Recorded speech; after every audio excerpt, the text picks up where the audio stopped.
And welcome to our channel self study. आज की इस वीडियो में हम लोग बात करेंगे मुगल्स के बारे में। मुगल्स हिस्ट्री का एक बहुत ही इम्पोर्टेंट चैप्टर है और ये सभी एग्ज़ाम्स के लिए इम्पोर्टेंट है और स्पेशली जो पॉइंट्स मैंने डिस्कस किए हैं वो आपके किसी भी एसएससी एग्ज़ाम्स के लिए टू द पॉइंट डिस्कस किए हैं। तो चलिए शुरू करते हैं बिना किसी देरी के। आज का वीडियो है मुगल्स। तो पहले मुग़ल बादशाह थे बाबर। जैसे कि पिछले वीडियो में मैंने बताया था कि पानीपत की पहली लड़ाई में इब्राहिम लोदी को हराकर मुगल्स ने अपना राज्य स्थापित किया। तो वो बाबर से हारे थे इब्राहिम लोदी, तो उन्हीं के बारे में हम चर्चा करेंगे। चलिए शुरू करते हैं। बाबर 1526 से लेके 1530 came from Fergana in central Asia. ये जो मैं पॉइंट्स बोल रहा हूँ वो पहले आप एक बार सुन लीजिए, उसके बाद मैं एक्सप्लेन कर दूँगा। Battles in India. पानीपत की लड़ाई 1526 एडी इब्राहिम लोदी से। खनवा की लड़ाई 1527 एडी राणा संगवा ऑफ मेवार। चंदेरी की लड़ाई 1528 मेदिनी राय और घाघरा की लड़ाई 1529 महमूद लोदी। बाबरनामा, इसे तुर्की बाबरी भी कहते हैं, और चागताई लैंग्वेज। तो ये कहाँ से आए थे? ये आए थे फरगना से, जो कि सेंट्रल एशिया में है। और इन्होंने कौन कौन सी जंगें लड़ी थी वो यहाँ दी हुई है। ये आप ज़रूर स्क्रीनशॉट ले लीजिए या अपने कॉपी में नोट डाउन करते चलिए, ये बहुत इंपॉर्टेंट है। खासकर कि पानीपत की लड़ाई, जो पहली पानीपत की लड़ाई थी 1526 एडी में, इन्होंने इब्राहिम लोदी को जिसमें हराया था। बाबरनामा इनकी बारे में किताब है जिसे तजुकी बाबरी भी कहते हैं, और ये किस लैंग्वेज में है ये भी आती है। तो ये है चगताई लैंग्वेज में। ये इम्पोर्टेंट पॉइंट है, ये आप ज़रूर याद रखिए। चलिए अब नेक्स्ट स्लाइड पे चलते हैं।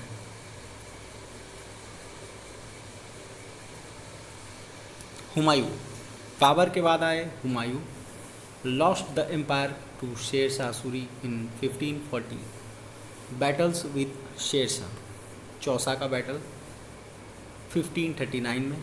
कनौज बिलग्राम का बैटल 1540 में। और उसके बाद फ्लेड टू पर्शिया, मतलब पर्शिया ये भाग गए कुछ दिनों के लिए। तो हुमायूं के बारे में इतना जान के रखिए कि 1530 से 40 तक इन्होंने राज किया। उसके बाद शेरशाह से इन्हें लड़ाई लड़ी। शेरशाह सूरी ने इन्हें हरा दिया। ये तीन जो आप देख सकते हैं आपके स्क्रीन पर, यही लड़ाइयाँ थी जिसमें हुमायूं हार गए शेरशाह से और वापस पर्शिया भाग गए। उसके बाद फिर इन्होंने कैसे शेरशाह सूरी को हराया उनके वीक सक्सेसर्स के कारण, और फिर से मुग़ल साम्राज्य स्थापित किया। अब नेक्स्ट स्लाइड में हम लोग देखेंगे। Return in 1555 and reclaimed kingdom from Surs. ये फिर से वापस आए जब शेरशाह सूरी की डेथ हो गई, आप देख सकते हैं।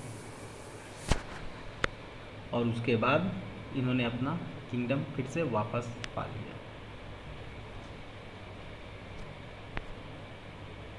अब सूरी किंगडम के बारे में देखते हैं। एक इम्पॉर्टेंट पॉइंट मैं बोलना भूल गया। Humayun tomb build by his son और वाइफ। इनकी पत्नी ने हुमायूं टॉम्ब बनाया है। ये भी आप चाहें तो एक्स्ट्रा इन्फॉर्मेशन के तौर पर याद रख सकते हैं। सूरी किंगडम बीच में आया था। सूरी किंगडम शेरशाह, जिनका नाम था फरीद, ये अफ़गान ऑफ सासाराम बिहार, इन्होंने क्या क्या लाया उसके बारे में भी जानना इम्पोर्टेंट है। लैंड रिफॉर्म्स इन्होंने ही लाया था। मेजरमेंट ऑफ लैंड, जो पट्टा सिस्टम है, sarai system, Kos Minar, grand trunk road इन्होंने रिपेयर कराया था, और died in an accident at Kalinjar fort. एक एक्सीडेंट में ये मर गए थे।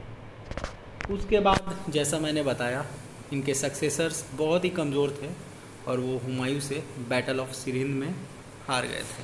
ये आप इम्पोर्टेंट है, याद रखिएगा ज़रूर। Battle of Sirhind 1555। अब आए अकबर। अकबर ने मुग़लों के लिए बहुत काम किया। इनके बारे में जानना आपको बहुत ज़रूरी है अगर आप मुग़ल पढ़ रहे हैं तो चलिए शुरू करते हैं। जो पहला इम्पॉर्टेंट क्वेश्चन है वो है बॉर्न इन 1542। इनका जन्म कब हुआ? 1542, ये आपको याद रखना है। और ये भी एक इम्पॉर्टेंट क्वेश्चन है कि इन्हें गद्दी पर कब बैठाया गया। तो इन्हें गद्दी पर बैठाया गया 1556 में, ये सिर्फ 14 साल के थे तब, at Kalanur. Hemu, a Hindu general of Afghans, had occupied Agra after Humayun's sudden death. Akbar killed Hemu in the second battle of Panipat in 1556.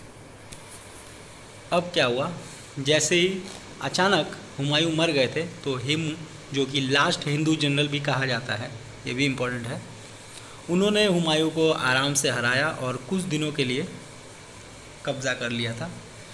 लेकिन अकबर ने फिर से उन्हें हराकर सेकेंड बैटल ऑफ पानीपत में, जो कि हुआ था 1556 में, ये भी आपको याद रखना है। सेकेंड बैटल ऑफ पानीपत कब हुआ था? 1526। और फर्स्ट बैटल ऑफ पानीपत कब हुआ था, ये भी आपको याद रखना है। साथ के साथ आप नोट्स बनाते चलिए। वो हुआ था 1526। अब इसको याद करने का ये तरीका है कि आप डिफरेंस देखिए। 30 साल के डिफरेंस में दूसरा पानीपत का लड़ाई हुआ था, 26 और दूसरा पानीपत का लड़ाई देखिए कब हुआ था। 30 साल का अंतर आप उसमें कर लीजिएगा, आपको मिल जाएगा 1556। Bairam Khan general and regent up till 1560।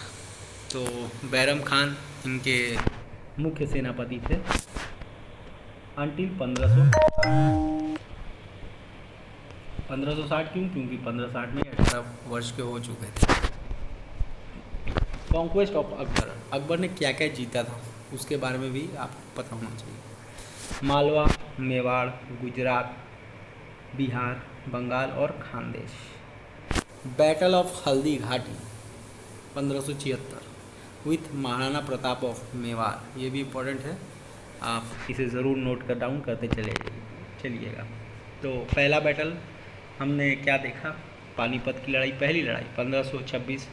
Panipat की दूसरी लड़ाई भी इम्पोर्टेंट है 1556।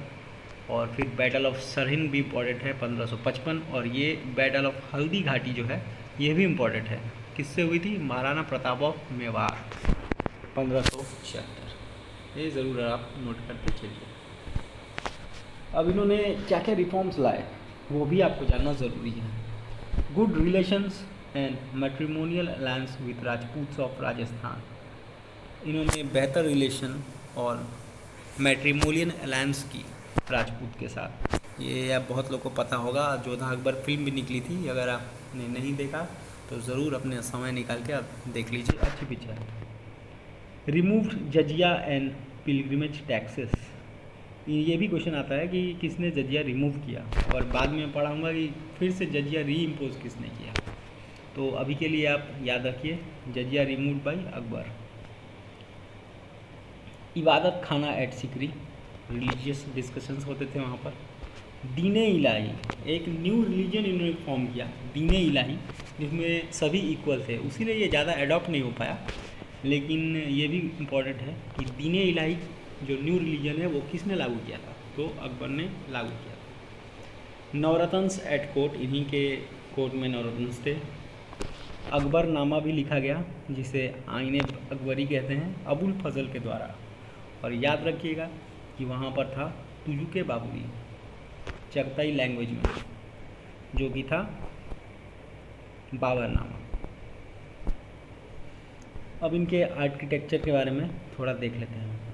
न्यू कैपिटल है फतेहपुर सीकरी, बुलंद दरवाज़ा इन्होंने आर्किटेक्ट किया। Agra fort, Humayun's Tom, Lahore fort, Allahabad fort, Akbar's own Tom, Sikandra, ये रहा इनका आर्किटेक्चर। अब इनके बाद आते हैं जहांगीर, 1605 से लेके 1627 एडी तक। मैरिड मेहरुनिसा या नूर जहाँ भी आप बोल सकते हैं, पीस विथ मेवाड़, इनके बारे में इम्पोर्टेंट है जो नीचे वाली लाइन में है। Executed 5th 6th Guru Arjun Dev because he helped Jahangir sons prince Khusrau to rebel against him, इन्होंने 5वें सिख गुरु को मार दिया था अर्जुन देव को, क्योंकि उन्होंने जहांगीर के सन प्रिंस खुसरो को अपनी पनाह में लिया था, और प्रिंस खुसरो अपने ही जहांगीर से रिबेल कर चुके थे, माने उनके अगेंस्ट जा रहे थे। Shalimar and Nishat gardens in Srinagar. He was a good painter. इनके बारे में कहा जाता है कि वो बहुत अच्छे पेंटर थे। ये भी आपको याद रखना है। East India company ambassadors William Hawkins इन्हीं के शासनकालीन में आए थे, जो कि अनसक्सेसफुल थे, लेकिन उसके बाद थॉमस रो सक्सेसफुल हुए। अब मुग़ल एम्पायर के बारे में आप जानेंगे जब आस्ते आस्ते, उसके बाद ही मॉडर्न हिस्ट्री चालू हो जाएगी, तो उससे भी लिंक करके आपको थोड़ी बहुत चीज़ें याद रखनी है। तो जहांगीर के बारे में इम्पोर्टेंट आपको क्या रखना है, इनका मैरिज किससे हुआ था, नूरजहाँ से, जिसे मैरूनिसा भी कहते थे। इन्होंने 5th सिख गुरु अर्जुन देव को मार दिया था, और किस लिए मारा था ये रीज़न साफ साफ लिखा हुआ है, प्रिंस खुसरो के वजह से। और ईस्ट इंडिया कंपनी के एम्बेसडर्स विलियम हॉकिंस और थॉमस रो इन्हीं के शासनकालीन में आए थे। अब देखिए, जहांगीर के बाद शाहजहां, कॉन्क्वेस्ट ऑफ अहमदनगर, ये इनके बारे में फेमस है। और golden age of Mughal architecture, इन्होंने बहुत कुछ बनवाया जो आज आप जानते हैं, Taj Mahal in the memory of Mumtaz Begum. Moti Masjid भी इन्होंने बनाया in Lahore fort. Shahjahanabad city new capital कर दिया इन्होंने। रेड फोर्ट इन दिल्ली इन्होंने बनवाया। जामा मस्जिद इन दिल्ली इन्होंने बनवाया। पीकॉक थ्रोन जो था लूटेड बाय नादिर शाह, ये भी आप याद रखिएगा, शाहजहां के शासनकालीन में। अब इसके बाद आया औरंगज़ेब बहुत ही पढ़ा लिखा मुग़ल शासक था, और इन्होंने इसमें क्या कॉमन है, 9th गुरु तेग बहादुर को इन्होंने एग्जीक्यूट कर दिया था। और मैंने जैसे पहले पढ़ाया था इस लेक्चर में, री इम्पोज जजिया बाई औरंगज़ेब, ये इससे आप लिंक करके पढ़िएगा, ज़रूर आपको अच्छे से याद रहेगा। औरंगज़ेब को आलमगीर भी कहते हैं। ये बहुत ही अच्छा वीणा बजाते थे। इनके बारे में ये भी एक एक्स्ट्रा इन्फॉर्मेशन है, अगर आपको याद रखनी है तो ज़रूर याद रख सकते हैं। इन्हें जिंदा पीर भी कहते थे, और living Sant because of his simple life, वो बहुत ही अपना लाइफ सिंपल से जीते थे। Band music and dance in court, जो कोर्ट में म्यूज़िक होता था वो इन्होंने बंद करा दिया था। पहले जैसे कि मैंने आपको बताया, एकम्प्लिश्ड वीणा प्लेयर, ये बहुत ही अच्छा वीणा बजाते थे। और एग्जीक्यूटेड 9th सिख गुरु तेज बहादुर, और री इम्पोज्ड जजी। अब इन्होंने लड़ाइयाँ किसके साथ की, ये भी आपको जानना ज़रूरी है। तो इनके शासनकालीन में मराठास जो है अंडर शिवाजी, वो भी उफान पे थे। Rajput Sikhs 27 years out of Delhi, Deccan campaign, इन्होंने साउदर्न में भी लड़ाइयाँ लड़ी। 1686 बीजापुर, 1687 गोलकोंडा और Maratha campaign. Empire at zenith, इनके शासनकालीन के दौरान ऊंचाइयों पर था मुग़ल साम्राज्य, और इन्हें लास्ट ग्रेट मुग़ल भी कहा जाता है, क्योंकि इसके बाद जैसा कि आप देखेंगे वीक सक्सेसर्स होने के कारण ईस्ट इंडिया कंपनी हमारे भारत में घुसी और उन्होंने राज करना शुरू कर दिया।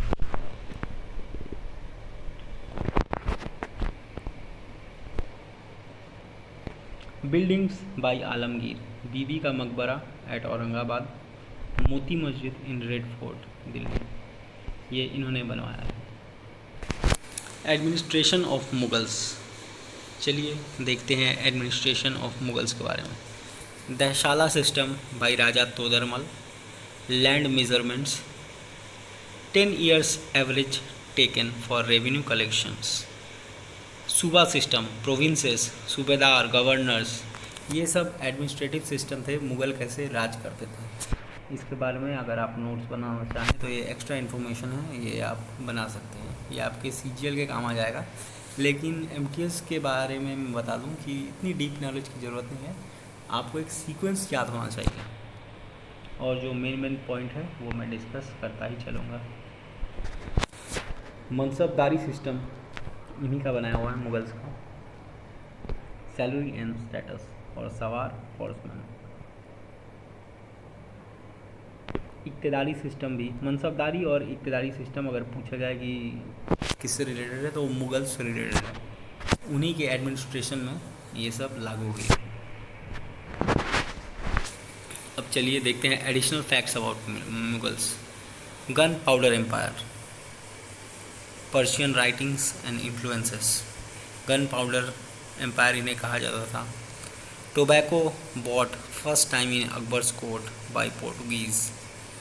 Jahangir ban tobacco in his court. Tobacco जो है पहली बार अकबर के कोर्ट में लाया गया था।